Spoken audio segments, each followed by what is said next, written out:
નમસ્કાર ખેડૂત મિત્રો, ન્યૂઝરૂમ પાલિતાણા યુટ્યુબ ચેનલમાં તમારું સ્વાગત છે। 14 લાખ ખેડૂતો માટે ખૂબ જ સારા સમાચાર આવી રહ્યા છે।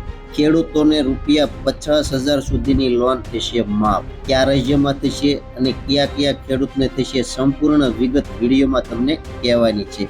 એ પહેલા આપણી ચેનલ ન્યૂઝરૂમ પાલિતાણા 1818 ને સબસ્ક્રાઇબ ના કરી તો ફટાફટ ચેનલને સબસ્ક્રાઇબ કરી લેજો। ખેડૂત મિત્રો, તામિલનાડુના મુખ્યમંત્રી વિજય થલાપતિએ સીમાંત ખેડૂતો માટે ₹50,000 સુધીની સહકારી બેંક પાક લોન માફ કરવાની જાહેરાત કરી દીધી છે। મોટા ખેડૂતોની ₹5,000 સુધીની લોન માફ કરવામાં આવશે। આ જાહેરાતથી રાજ્યના 14,22,000 ખેડૂતોને ફાયદો થશે અને તેનો ખર્ચ ₹2,044 કરોડનો થશે। સરકાર કહે છે કે આ રકમ સીધી સહકારી બેંકોમાં ટ્રાન્સફર કરવામાં આવશે, જેથી ખેડૂતોના નામે કોઈ બાકી રકમ ન રહે। આ નિર્ણય એવા ખેડૂતો માટે રાહતનો શ્વાસ છે જેમના પાક હવામાન અથવા બજારની અનિશ્ચિતતાને કારણે બરબાદ થયો છે। મુખ્યમંત્રીની જાહેરાત બાદ ખેડૂતો ખુશ છે। ખેડૂત નેતાઓ આ નિર્ણયનું સ્વાગત કરી રહ્યા છે। એ દરમિયાન તામિલનાડુની સરકાર ટૂંક સમયમાં આ યોજના લાગુ કરવા માટે માર્ગદર્શિકા જારી કરશે।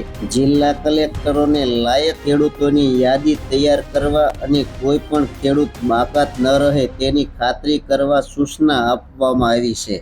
મુખ્યમંત્રી વિજય થલાપતિએ સોમવારે કાવેરી નદી પર કર્ણાટકના પ્રસ્તાવિત મકેદાતુ ડેમ પ્રોજેક્ટ અંગે રાજ્યમાં પ્રભાવિત સમીક્ષા કરવા માટે એક ઉચ્ચસ્તરીય બેઠક અધ્યક્ષતામાં કરી હતી। તમિલનાડુએ સતત આ પ્રોજેક્ટનો વિરોધ કર્યો છે અને દાવો કર્યો છે કે તેનાથી નદીના પાણીમાં રાજ્યના હિસ્સા પર અસર પડી શકે છે અને ખેડૂતોને નુકસાન થઈ શકે છે। એક સત્તાવાર નિવેદન અનુસાર કર્ણાટકમાં આ પ્રોજેક્ટ માટે તાજેતરમાં ભૂમિપૂજન બાદ આ બેઠક બોલાવવામાં આવી હતી। ચર્ચાનું મુખ્ય કેન્દ્ર તામિલનાડુના પાણીના અધિકારોનું રક્ષણ અને ખેડૂતોના હિતોનું રક્ષણ કરવાનો હતો।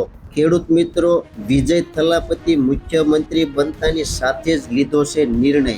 તમિલનાડુમાં પ્રથમ એવો મુખ્યમંત્રી બનશે જેને ખેડૂતોના દેવા માફ કર્યા છે અને આશા રાખું છું કે ગુજરાતમાં પણ આવો નિર્ણય લેવામાં આવે। તો માહિતી કેવી લાગી કોમેન્ટ બોક્સમાં કોમેન્ટ કરજો અને ચેનલમાં નવા છો તો ચેનલને સબસ્ક્રાઇબ કરવાનું ભૂલતા નહીં। હવે મળશું એક નવી માહિતી સાથે। ત્યાં સુધી બધાને જય જવાન, જય કિસાન, ભારત માતા કી જય।